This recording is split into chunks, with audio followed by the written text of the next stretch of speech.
Welcome, everybody. You've arrived at Ventana Wildlife Society's Condor Zoom chat on August 26, 2021.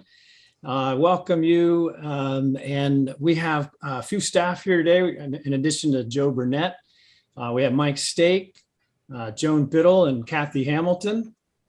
We also have two guests from the Yurok tribe, and I'll introduce them in a little while. We're really excited to have them here with us today. We also have our upcoming online auction, Feathers in Flight, but we'll tell you about that here in a little bit also. We thought we'd get straight into the field update of Central California condors, and I want to turn it straight over to Joe Burnett. Hey, everybody. Good to be here again. Thanks for joining us. I'm excited to talk with Kristen and Tiana after my update. Thanks for coming, Chris and Tiana. And I'm going to give a quick update on how the Central California population has been doing since the last update. Wait for my slide to go here.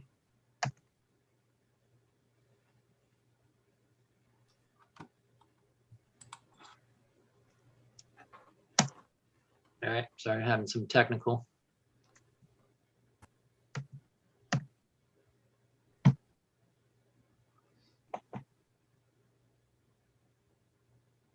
Let's see here. Slide. Here we go. Sorry.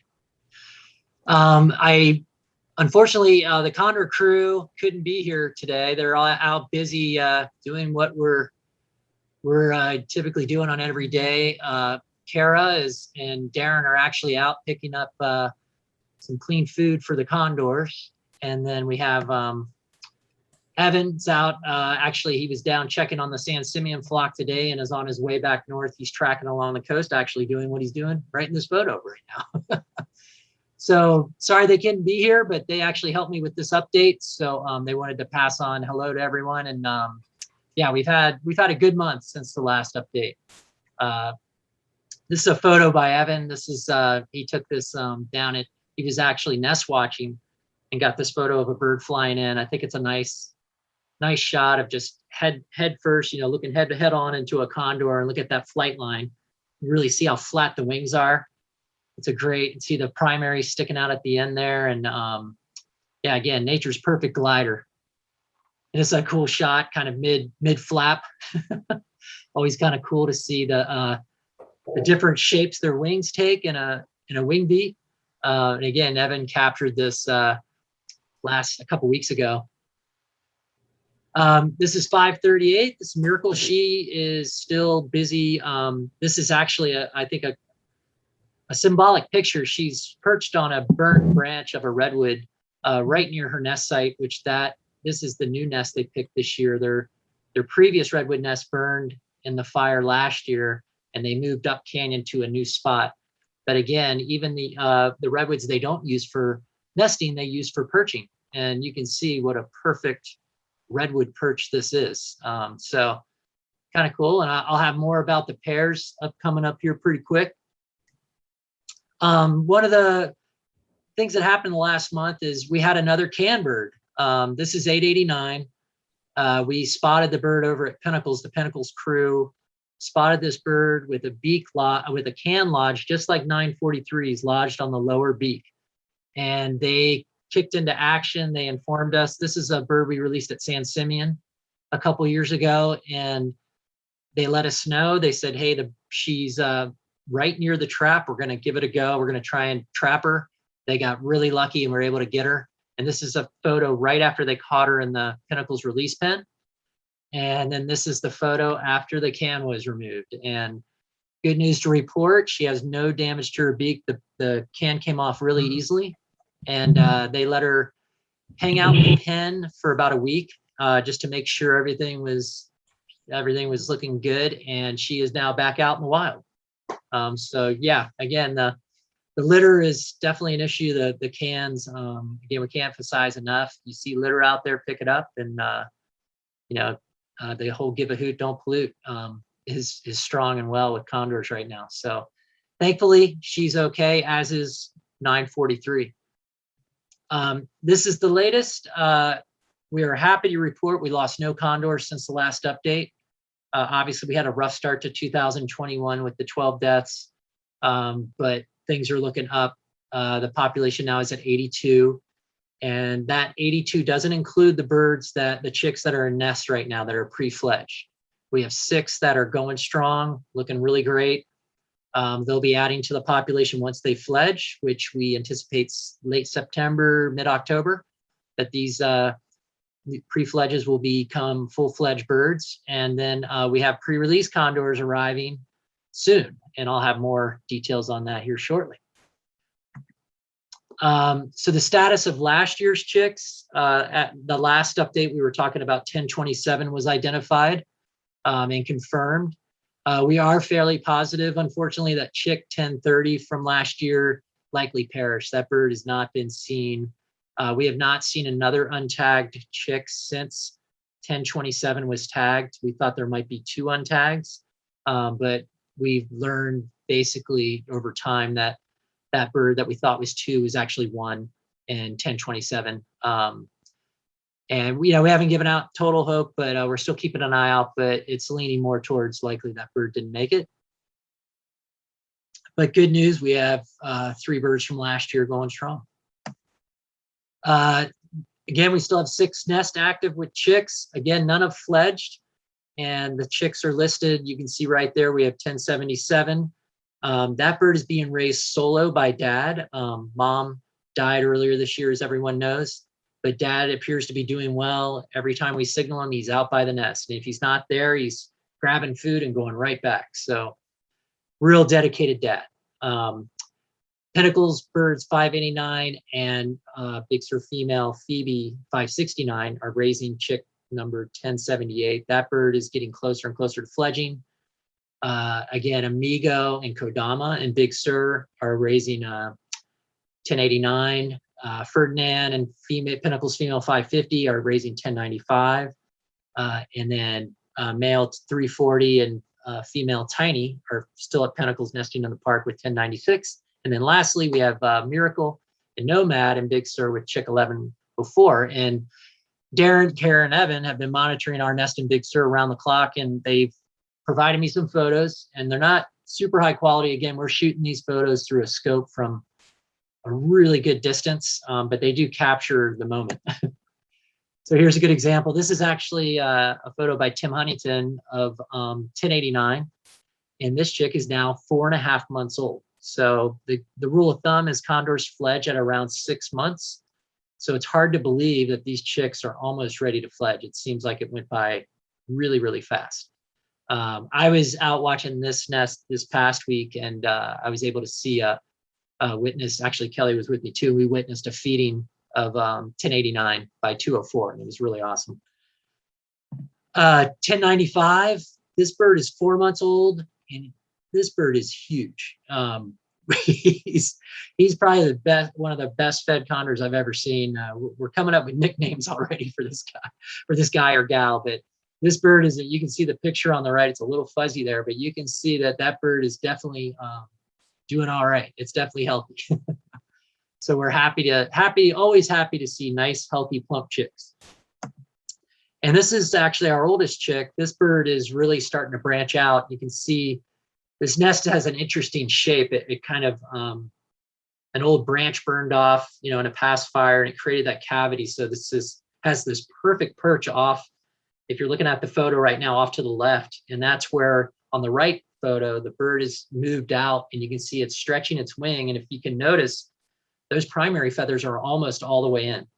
So this bird is easily within, a month of fledging. And we're putting our money on that this will be the first bird to go. And again, this was a nest we found a little later. So the stud book is a little bit higher than the others, but it was actually, when we found this chick, it actually looked older than the others. So it's on track with what we expect. And we're excited. This is 538. And, this is Miracle and Nomad's chick. And this is a beautiful, beautiful spot on a beautiful chunk of Big Sur real estate. So things are looking good. A quick Nico and Eva update. The latest development here is we've been working closely with LA Zoo with Nico and Eva. Obviously, they've been taking great care of these birds. LA Zoo is becoming increasingly concerned with Eva's old back injury. As she's developed, they feel like she isn't where she needs to be released. And then we also found out recently they reran the genetics, and she ranks very high genetically.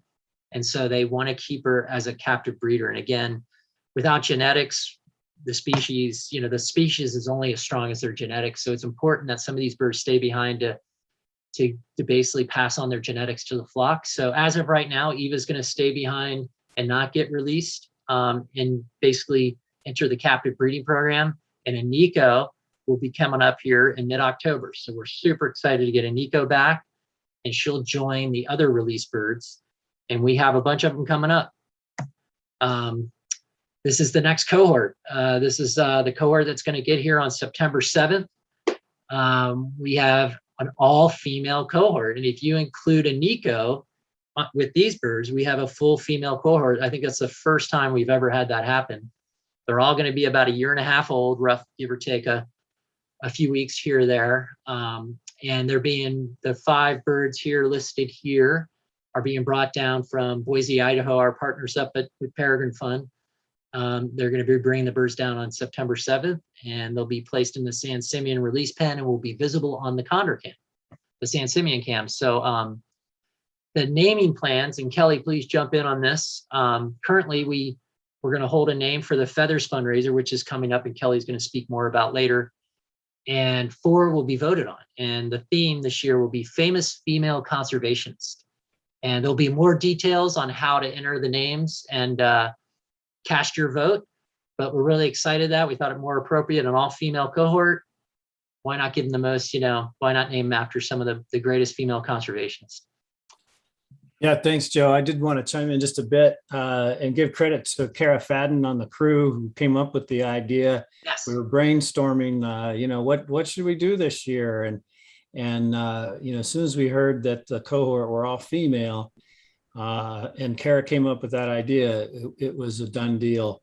But what we really would like to do is get your input. And Joe mentioned that we are going to have one of these birds that's going to be auctioned at the fundraiser, but 4 are going to be named by all of you essentially. And we have a link on the website right on the home page. You can click on it now. It's already live. Thank you, Joan.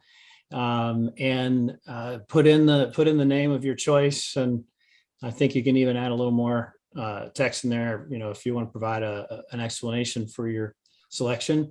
And we'll look through all those choices. And as a team, the crew, they get to work closely with these birds. So they get to know their personalities.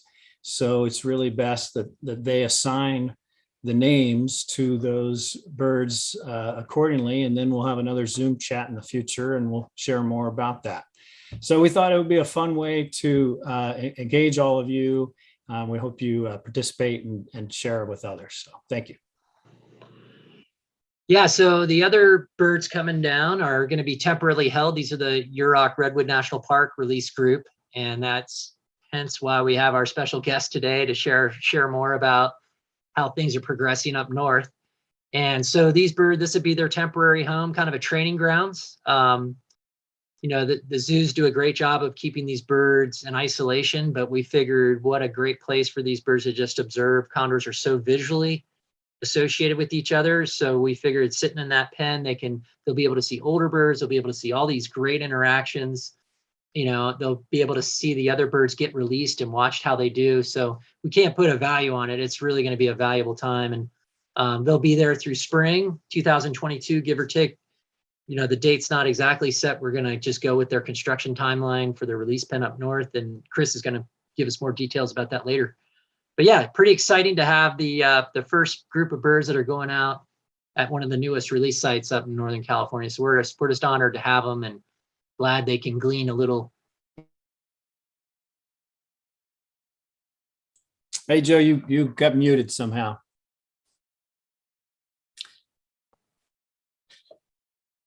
And you're muted again for some reason. Sorry about that, folks.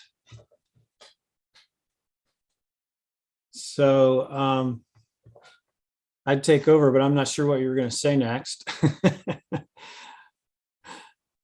course, the rebuild is getting going here. I could talk about that if you like, but wonder why you're muted. You guys hear me? There you go. Yeah, that was interesting. Yeah, I don't know what happened there. Anyway, rebuild update. Yeah, we've started the cleanup. It took us a while to get the permit, but it is rolling, and it looks like it'll be finished next week. For those cam watchers out there, you probably saw some activity on the Condor, Big Sur Condor cam, the sanctuary cam. And yeah, those were the guys in the orange and yellow shirts going down and helping us clean up the mess. It's going well. And then, of course, once we get through the cleanup, then we'll begin the planning for rebuild of the actual structures. And again, it's patience is the key here. We got to go through the process of permits and whatnot. And we're just happy to report we're making some good progress. And yeah, boy, I am having, I don't know what's going on here with there we go. Why it's being so stubborn. So in summary, we have our 5 pre-release girls arriving at San Simeon in September, and they'll start getting released in mid-October, all the way through December. And Nico is going to arrive after we release a few of the San Simeon birds of the new cohort. So she'll arrive in mid-October, and we'll let everyone know about that. And then she'll get released with the last of the San Simeon birds in early December. And then we have 6 wild chicks on track to fledge in fall. Mike Stake is just he just got back from a big road trip. He's hitting the road hard, getting the non-lead outreach going and giving away ammo. So big kudos to Mike. Rebuild is ongoing. Things are moving big time in the right direction. And again, just thank everybody for the support there. And yeah, we have our next Condor Zoom chat, August 26th. Which is Feathers fundraiser begins September 4th. And I'll let Kelly take it away from there. all right. Hey, and you'll have to update the slide next time. So the next Zoom chat is in September. Oops, sorry about that. Yeah, it's all right. The last Thursday of the month. I don't have the number in front of me. I'll get that, Kelly, while you're talking. Yeah, no problem. So that's the next Zoom chat, the regularly scheduled monthly Condor Zoom chat. But this year we're doing an online event again. This is Feathers in Flight, technically the second annual in the online format entirely.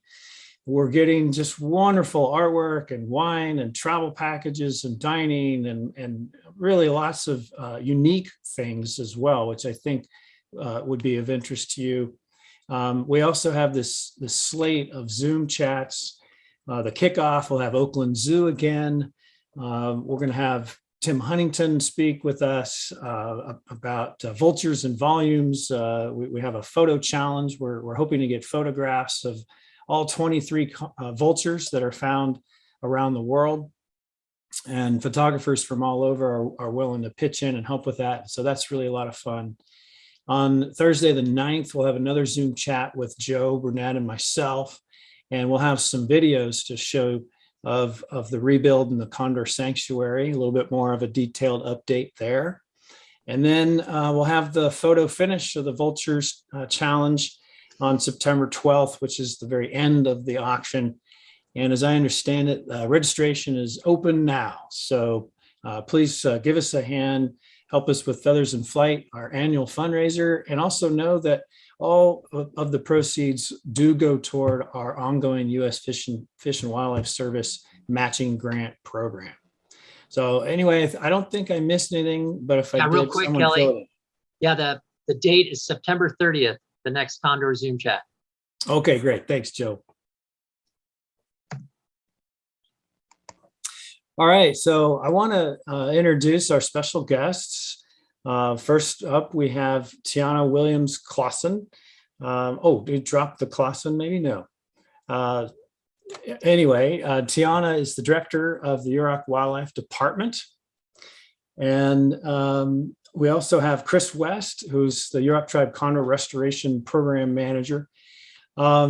We've known Tiana and Chris for a long time. The idea to reintroduce California condors in the Pacific Northwest has been discussed for well, a long, long time. And Tiana will share a little bit more about that. I think she's also going to share about the cultural significance to the tribe of having condors back on the landscape. And Chris will talk about the plans for the reintroduction effort and the work that he's doing to get the facility up and going and so on. But I always love asking fellow wildlife biologists a question of how did you get involved in wildlife biology or wildlife conservation? How did you follow that path? I just would love for you to start off with that. And I understand both of you have some presentation time, and then afterwards we're going to have lots of time for questions and answers. So thanks again for coming here today. I know this has been a long, long time in the making, and we've been working closely with you to get this release up and running. And we're just so excited that we're getting very, very close to that reality. And congratulations to you to getting the first Condor release site approved since 2003, when we got the Condor release site with Pinnacles National Park going. So I think that was the last one. It's been a long, long time, and we're really excited about working with you and continuing to work with you. So Tiana, why don't you go first? Well, thanks, Kelly, both for the introduction and of course for the invitation to be here today. We're super excited. I just want to emphasize again how amazing the partnership with Ventana Wildlife Society has been, really from the very beginning. They were actually, it was through, oh man, it's been such a long time now. So to answer your question, so I'm a Yurok tribal member. I come from the village of West Well in Yurok country, which is at the mouth of the Klamath River. And so my interest in wildlife restoration in conservation has really arisen from my connection as a Yurok tribal member to Yurok ancestral territory. As Yurok people, and I'll talk about this more, one of our foundational reasons for being, our ethos, is world renewal and keeping the world in balance. And condors disappeared from our landscape over 100 years ago. But there's a lot of ways that the Yurok tribe and the Yurok landscape needs to be restored. So as a young person, I didn't actually know what I wanted to do with my life. My mom was a fisheries biologist with the tribe. I just knew that I wanted to go off into the world, gain skills, and come back and serve the tribe in some way or another, in some capacity for restoration. I thought I was going to be a doctor. That didn't work out. I thought maybe I'd work for our language program. That didn't work out. I ended up falling into an internship with our Office of Self-Governance, which is like the State Department for Tribes, and you wouldn't think would have anything to do with condors. And I'll tell that story a little bit more. But it was through that department and that internship that we ended up getting our first funding to start Condor reintroduction feasibility study that we were doing. And that got started in 2008. And so here I am, I'm a pipsqueak intern. I just graduated from college, really. I have no idea what I want to do with my life. And I got hired in as the first employee of the Yurok Tribe Wildlife Department as a low-level technician, which is how I got started in wildlife work. So really my passion is just ecological restoration. It's almost an accident that I fell into the condor world, but it's been my life's work since then. And it is my love and my vocation and my deepest heart at this point. So I feel very blessed that I fell into this. That's great. Chris, if you want to go. Yeah, thank you so much. Sure. So I guess for me, I can, if I take it all the way back, I can blame it on my mother, as I blame lots of things. And that is, she wasn't really a big fan of television. So I wasn't really allowed to watch TV too much. And so when I did, she would say, okay, what do you want to watch? You get to choose a limited number of shows you can watch per week. And it was always National Geographic and Jacques Cousteau specials and Wild America and things like that. So that kind of got me at first interested in wildlife work. I didn't really know exactly how I was going to turn that into a career coming out of university. And so I kind of fumbled around a little while, did biotechnology stuff, and then finally decided I really want to get into wildlife work, and I didn't know where to start. And I was visiting my folks who were living in Big Sur at the time. And a friend of mine said, hey, there's an organization down there doing some cool conservation work. So I went on down to Ventana Wildlife Society, or actually it was Ventana Wilderness Society way back then, and knocked on the door, and Kelly and Joe opened the door. And within a couple of weeks, I was tracking condors down the coast in Big Sur. And that was my first introduction to actual field wildlife work. And I worked on different projects since then, but condors really captured my heart, and I found myself coming back to them over and over. And Kelly and Joe were always so welcoming. Whenever I had some free time and they were going to do a trap up of birds or whatever, they allowed me to come back and keep involved and keep kind of my toes in the condor waters. And here I am over 20 years later, still doing condor work, and it's still as Tiana said, in kind of the center of my heart. So that's kind of my background story.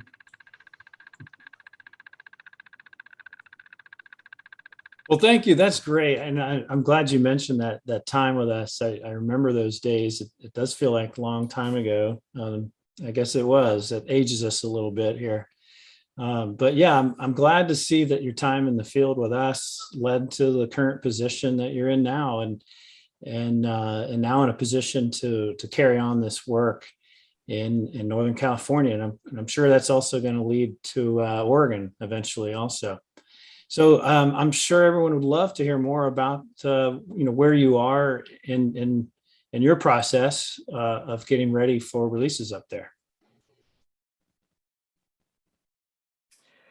Yeah, and so I guess with that, I'll go ahead and jump in.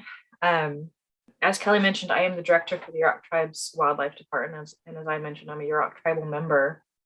And I just wanted to give a little bit of a history of what got us started, and we've actually been working on this actively for the last 13 years. So very brief overview of some of the things that have gone into that work, and then I'll pass it off to Chris to talk about where we're at now and where we're moving forward and things like that. But so I was born and bred in Yurok country. I spent a lot of time in my ancestral village around Westfoil at the mouth of the Klamath River. You can see it behind me in my Zoom picture. As I mentioned, I didn't know what I wanted to do with my life. I just knew that I wanted to come back and serve my tribe in some capacity. So I graduated from college, having thought I was going to be a doctor, and realizing, oh crap, I don't know what I want to do with my life.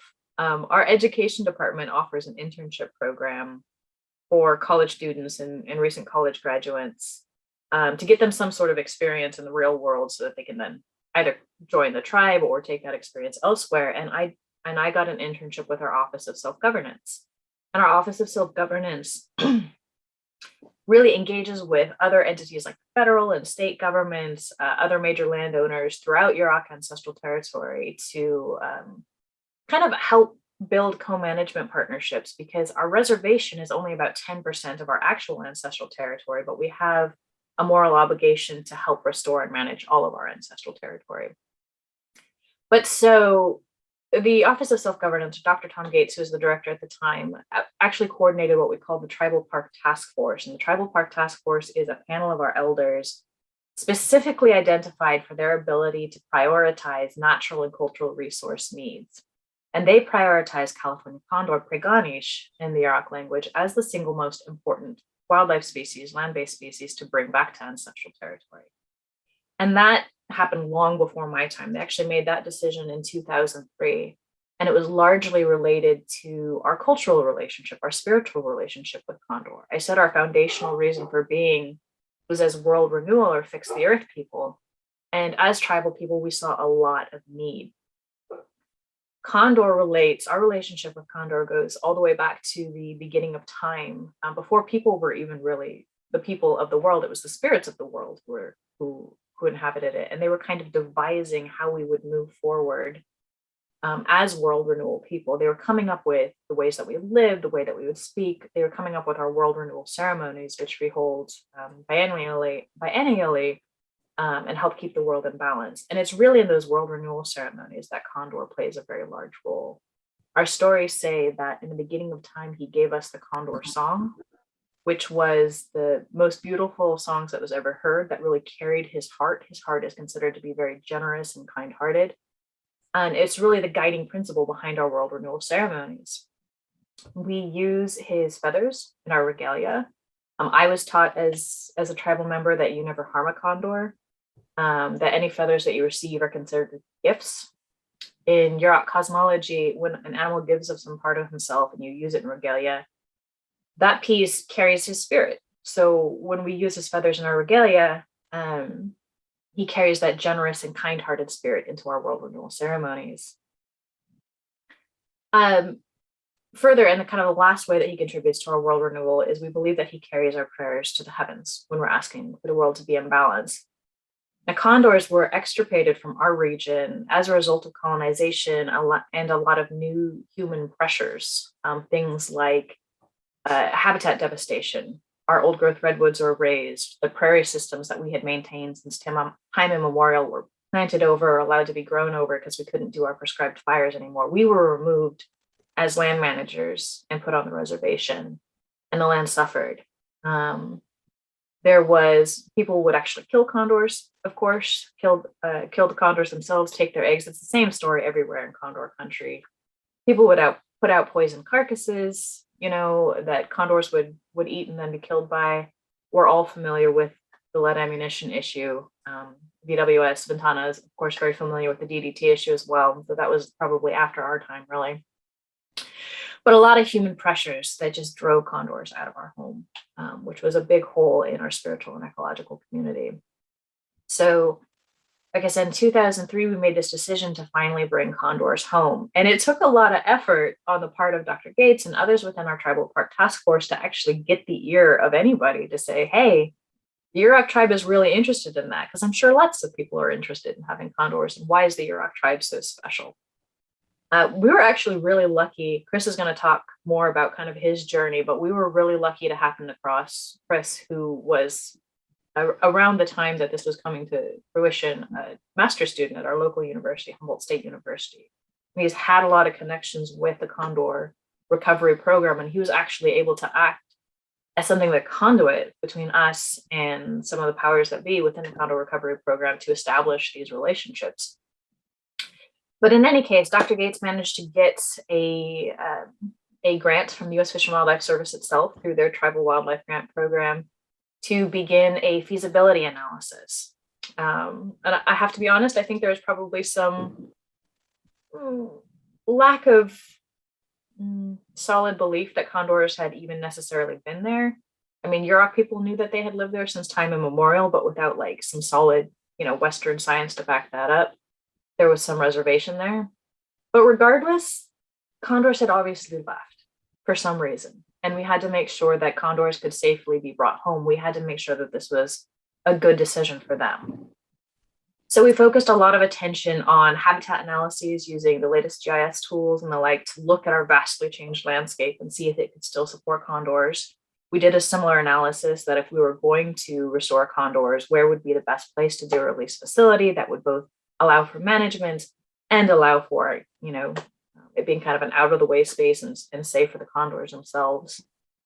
We did a many-year DDT analysis because we are coastally based. I guess I should have said this. If you're not familiar with us, we're in far northern California, just south of the Oregon border. There's us and then the Tolowa folk just to the north of us, and then you've got Oregon. And we're right along the coast there. So we had concerns about DDT. We know that that's been an issue in the coastal flock here at Ventana Wildlife Society that they've been so valiantly struggling with.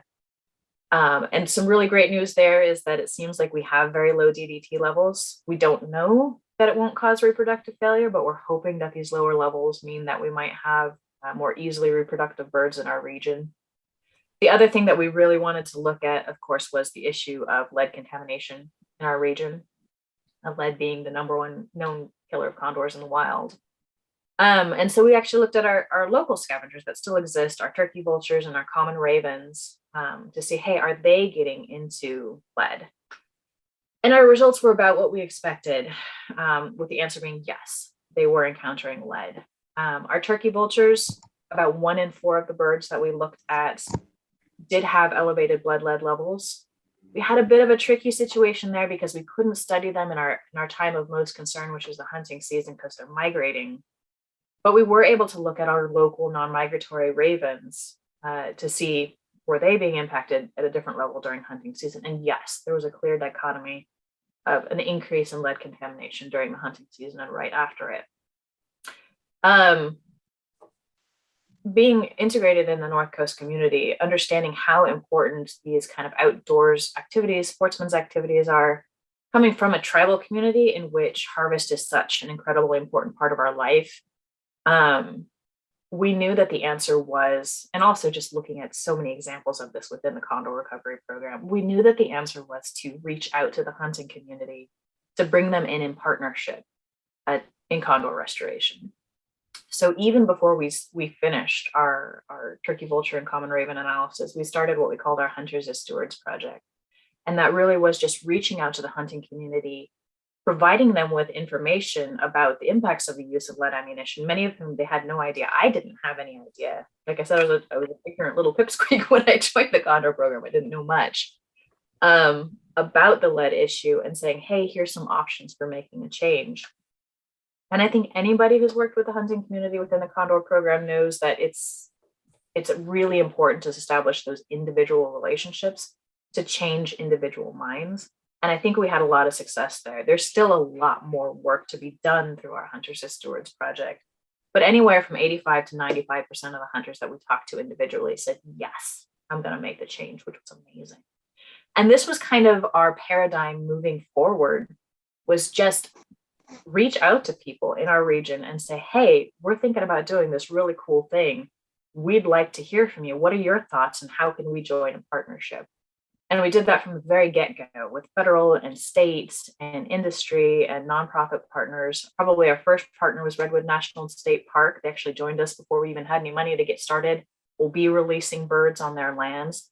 Ventana was right there too. We already had an established relationship through Chris. But my first exposure to condors was actually at Ventana Wildlife Society. Of course, I couldn't see them back home, but they invited us down to do trapping and training events. They've invited us down, unfortunately, in the past time when the facility burnt down. We came down and were able to get hands-on experience in building one from the ground up. And they've just been a super awesome partner.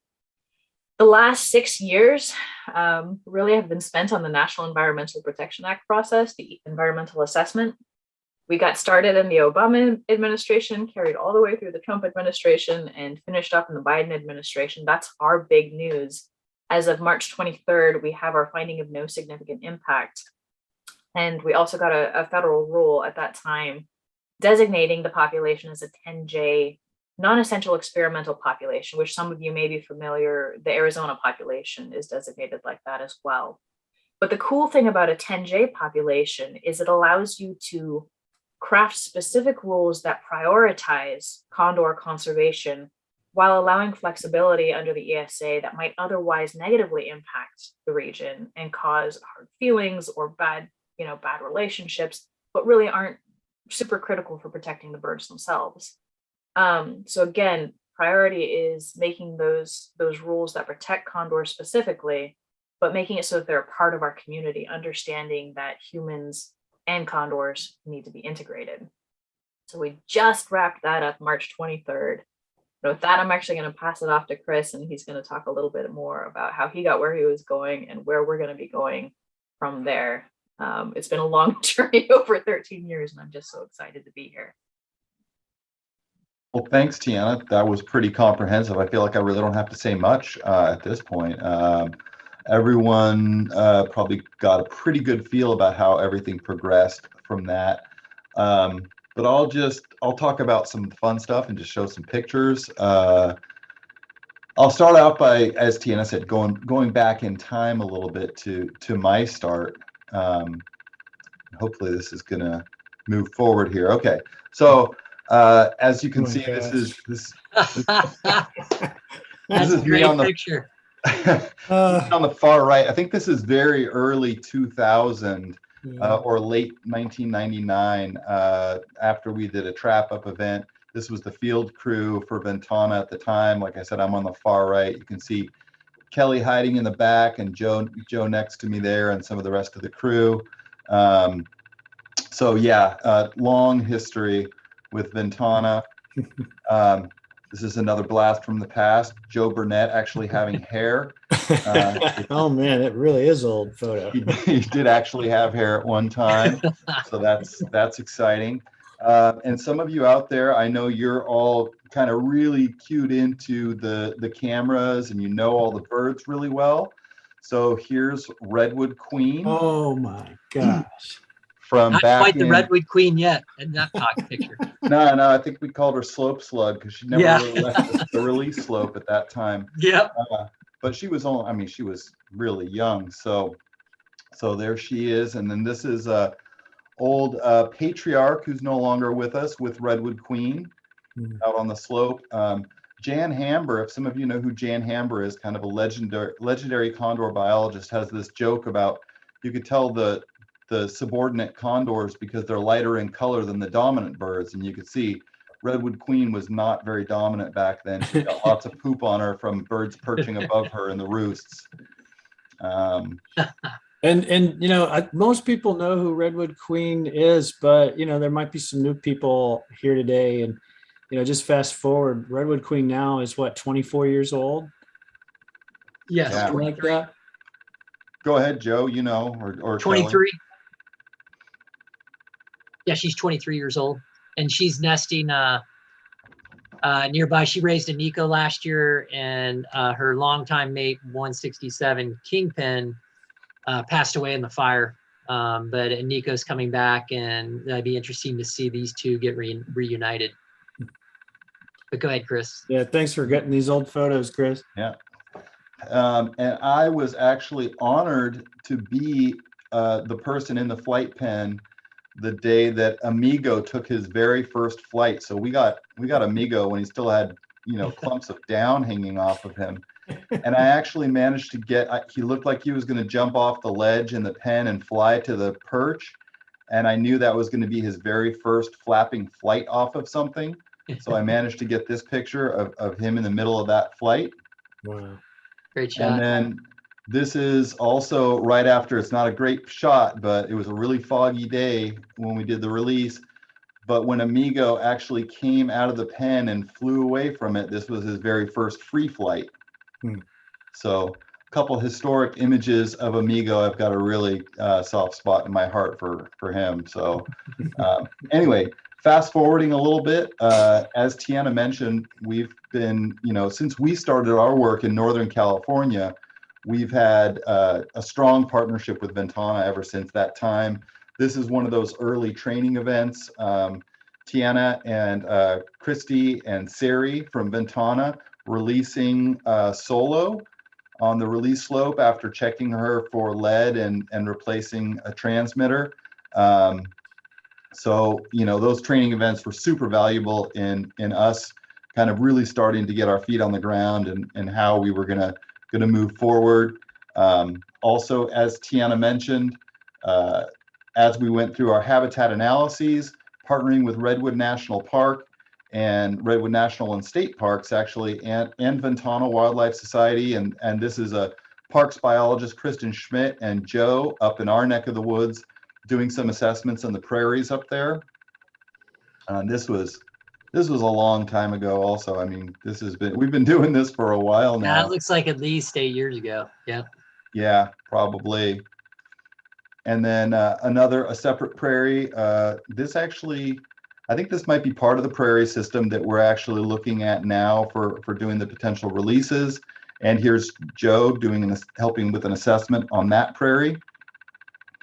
The actual situation of the site, some of you are probably familiar with the Big Sur site. It's a very steep sloped area, whereas the San Simeon release site is kind of more of a platform that this modular pen design that Joe came up with sits. And that's actually, Joe and I have gone through lots of different pen designs as we've thought about Northern California and the Pacific Northwest.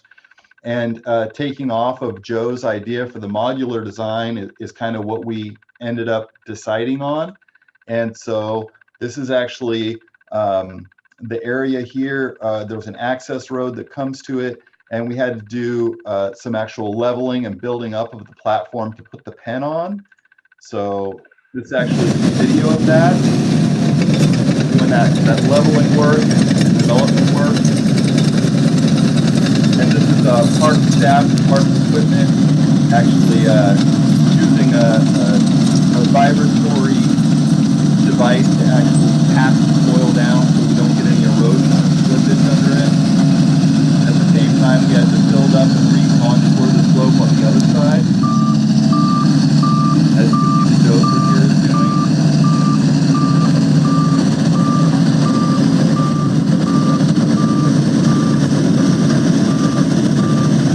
And that's actually one of our tribal operators working that dozer there. And then we actually buried into the ground. We had some old growth redwood, it's very resistant to rot. So we had that milled down by a local contractor, and he milled out some old growth beams, and we're kind of burying those in some gravel so that we can have supports for the structures we need to bring in. This is actually a little work crew that we had to set up the one for, we're going to have a storage shipping container there to store equipment near the site. And then this is the actual platform itself. After we got it all packed down and we got the support beams put in place, and you can see that's what's actually going to hold. And I've got a rendering here that I did through some drafting programming. This is what our site will actually look like. This is kind of a benched area next to our access road. We'll have a 12-foot anti-predator perimeter fence. We actually have the highest density of black bears in the lower 48 states right in our area. So keeping bears out, keeping mountain lions out is going to be important. And then here's our modular pen attached to shipping containers. So this is something that Joseph Brandt from the Southern California release site, some of you have probably seen him, the dreadlocked Condor superhero, came up with this idea. Why don't you use steel shipping containers? Then if you get a burn through, you won't actually lose the whole structure. So we'll have the steel modular pen panels attached to steel shipping containers. So we will actually be doing controlled burns through these prairie systems to keep the fire danger down. We're going to have a pool inside and out, and then the mock power poles that you guys are probably familiar with at other sites. I also have down here a little rectangle kind of indicating where our solar array will be. So that gives you an idea why we have a shipping container being delivered to the site right here. This was less than a month ago. We got our shipping containers delivered to the site. You can see there's some cutouts in here. We've actually already welded in door frames and window frames. And we now have both of the containers in place that will be acting as our observation structure that the pen will be attached to. Some other stuff that we've had going on recently, we've been working, another really important partner is Sequoia Park Zoo. Sequoia Park Zoo has been super gung-ho about the Condor thing ever since we started talking about getting this going up here. They're in Eureka, California. Joe and Kelly and everyone at Ventana can attest to the importance of having facilities where you can take birds if they're injured or ill, or if they get lead toxicosis. And so Sequoia Park Zoo has been working pretty closely with both the Los Angeles Zoo and Oakland Zoo. Some of you were probably around for the last Zoom chat that Ventana held, where Dr. Alex Herman from the Oakland Zoo was there. Dr. Herman has invited us down to come and train in chelation treatment. So we're going to be spending some time with them this fall, treating birds down there with some of the Sequoia Park Zoo staff. This is an image of a quarantine pen at the Los Angeles Zoo, and kind of was the basis for what we thought we could probably do at Sequoia Park Zoo. So since that time, Sequoia Park Zoo has had engineers design this. This is a rendering of what their facility will look like. We're about to start construction there. So that's pretty exciting. Sequoia Park Zoo this will be right in Eureka. It won't be viewable by the public. It'll be in a little private area of the zoo, kind of on the edge of a redwood forest. So that's moving forward, and that's another really critical piece. And then to bring you right up to current, this is a picture of me and our employee Micah. offloading panels for our walk-in freezer. This was this morning. This got delivered at 6:30 a.m. to The Klamath. most critical piece of the puzzle. The walk-in freezer for holding the carcasses, holding the Condor food. So so that's kind of my very brief update for what's going on up here. And with that, I'll turn it back over. Did that stop the share?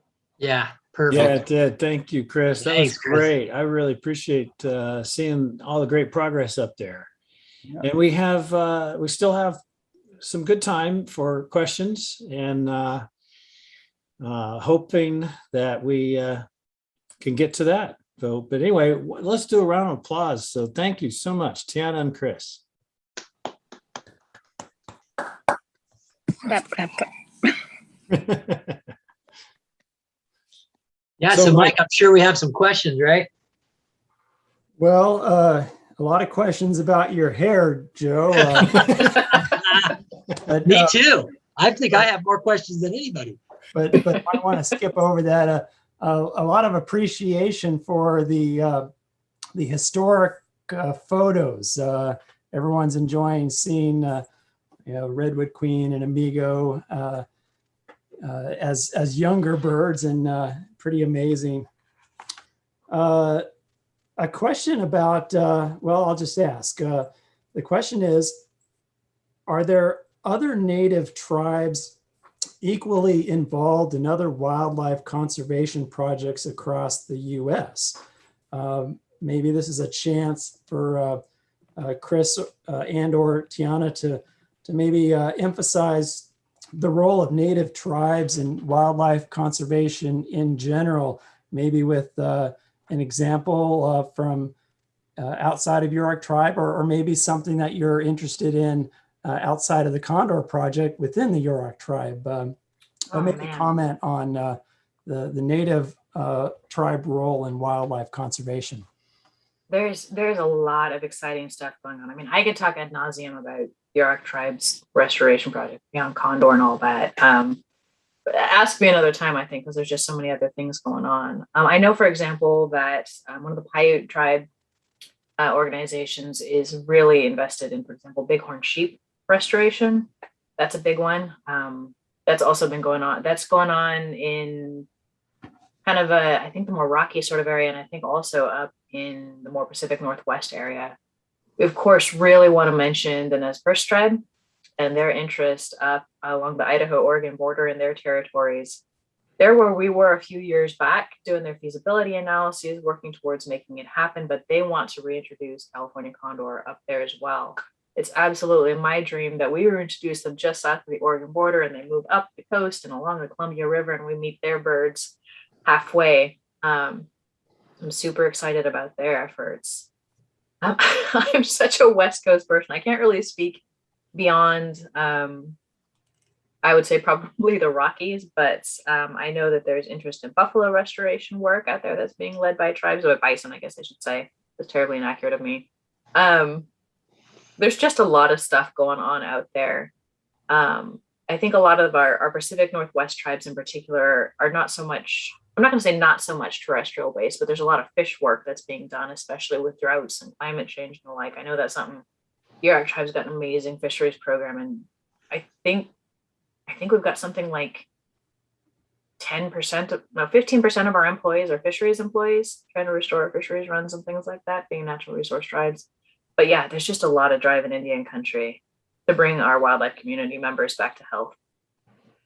Yeah, I'd say if folks really want to delve into it broadly, go ahead and check out the Native American Fish and Wildlife Society. Yeah, good example. They have an annual conference, and they have a lot of really exciting stuff you can see on their website and follow different projects that are going on all across the United States or North America.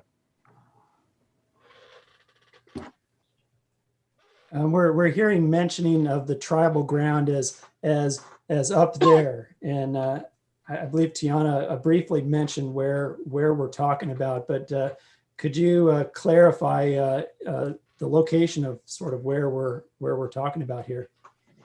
Yeah, we're just south of the Oregon border, so at least several hours drive up. I don't know how many miles. I feel non-quantitative there, but like I live in Crescent City, and I'm about a 20-minute drive from the Oregon border. So you really don't get much farther north than us. And we're based right on the coast. Our ancestral territory, if anybody's familiar with the area up here, kind of extends out to where the confluence of the Klamath and the Trinity rivers are. We're based along the Klamath River and along the coast in that region. So we're part of California. I think a lot of people say that Oregon and Washington are like the Pacific Northwest, but our climate and our ecology is much more in line with the Pacific Northwest, I'd say, than necessarily the kind of arbitrary California border. But that's where we're from. Yeah, can I jump in real quick? You know, and Chris was talking about the times I went up to do those assessments, and I can just tell you, you know, having worked with condors and Big Sur so long, when I first went to Northern California and I saw the landscape, I honestly could not believe it. I was like, why are there not condors here? And I remember saying that to Chris and Tiana a long time ago. I go, I don't, this is condor country like I've never seen. And I'd have to say I'm super excited because those release birds are coming up. Your release birds are coming up on the 7th, and they don't know what they're in for. I think about that country up there, and just like what you, like Chris, you were saying, standing, and Tiana standing on the deck of that where the release pen is, and looking down at some of the largest redwoods in the world. You know, you're looking down on groves of the largest living things on the planet, and these birds are going to get to grace those trees again. So I think it's understated, like how incredible this is going to be. You know, it's pretty awesome. So we're just glad to be part of it. John wants to know, John mentioned the Columbia River Gorge, and we're talking about locations. Has that been proposed as a possible place to release condors, or do we expect maybe that some of these released birds might make it up there? I would say that they definitely will make it up there. I mean, it's really not that far up the coast from where we are. There's amazing cliffs all along the river there, pothole caves, amazing nesting opportunities, I think there. The one drawback, of course, with the gorge is that there's a lot of places along the gorge that are pretty well developed at this point in time. But there's also, I mean, it's a long, sinuous corridor, just like the birds down in Arizona that use those canyon systems as kind of flight corridors, as flight highways. I would imagine that the Columbia River Gorge and a lot of the river gorges up in the Pacific Northwest as a whole will act as kind of flight highways for the birds. You get a lot of high winds moving up through those river corridors. So I would imagine a bird jumping into the Columbia River Gorge at the coast could make it all the way up to the Idaho border in a very short amount of time. So I would imagine once the birds get there, they'll be moving back and forth through the Columbia River Gorge daily. Thank you. Tiana, Christina wants to know if you could share a story from the Yurok tribe about the condor, maybe related to the bird's origin, or some story that strikes you as poignant about the condor. Well, I mean, I might just tell the story about the Condor song that I referenced, which we use in our high ceremonies to this day, our world renewal ceremonies. Again, going all the way back to the beginning of time, as we say, time immemorial, before humans were on the stage. And really just speaks to the importance of spirit and good nature. Because it is back in the beginning of the days when kind of the creators were saying, well, how are we going to devise these world renewal ceremonies? They're going to be one of the most important things that we do. And I've heard this story told two different ways. On the one hand, he goes to everybody, all the animals, which are the spirits of the world, and says, hey, I want a song, which means a prayer for this ceremony. It's going to be the biggest thing ever. And I've heard it told two ways. On the one hand, people say, everybody immediately just started singing their best and their brightest and their most amazing because they wanted to impress and have their song chosen. The other way I've heard the story told is crickets. Nobody wanted to step forward and be the first person to sing for something of this magnitude. But in either case, Condor does not step forward because Condor is not a songbird. Nobody likes to hear a condor singing. They actually don't have a voice box really, and so they communicate with hisses and grunts and things like that. Much as their face, kind of something only a mother would love. But Creator looks into his heart and he sees how good-hearted he is, and he says, "No, I want to hear your song." And sure enough, so Condor's like, "All right, I'll do it." And it's about what you would expect. It's hissing, grunting, blah. But Creator hears the pure spirit, and he says, "Oh, that was just beautiful. Let me sing it back to you." And he sings it back, and sure enough, it's the most beautiful, the most powerful song that's ever been sung. And so that's why it's the song that we sing in our world renewal ceremony, because it really imbues that power and beauty that is inherent to Condor's heart, his kind-heartedness and generosity and spirit of renewal. That's great. We are running out of time, and I am going to throw it back to Joe and Kelly, but I'll just throw in, please join us first week in September for our Feathers in Flight, and join me for a Vultures of the World presentation. That's going to be on that Tuesday. Thanks so much to our guests. And maybe just one last quick question before I throw it back. Some questions about the release timetable. Anything you can say about when these releases might take place? Well, I know that you guys are really hoping to get rid of our birds at some point.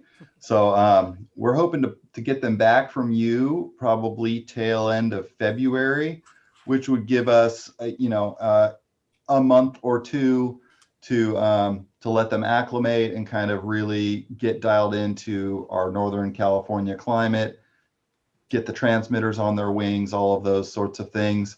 So that means we've got a release site to build before the end of February. But yeah, I would guess probably April-ish is kind of where we're targeting.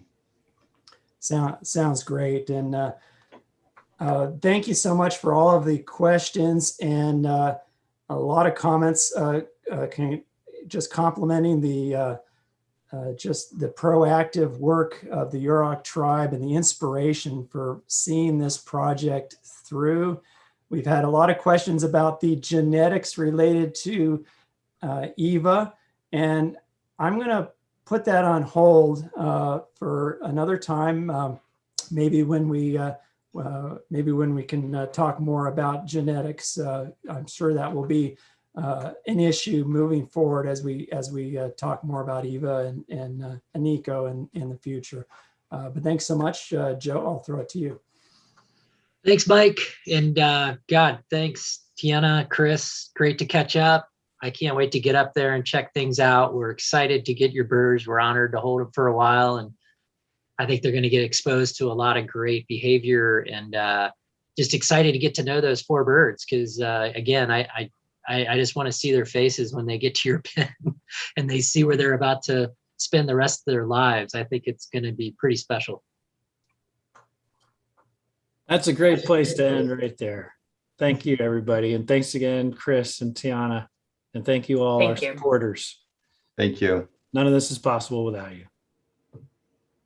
Good night, everyone. Thanks for joining. Take care.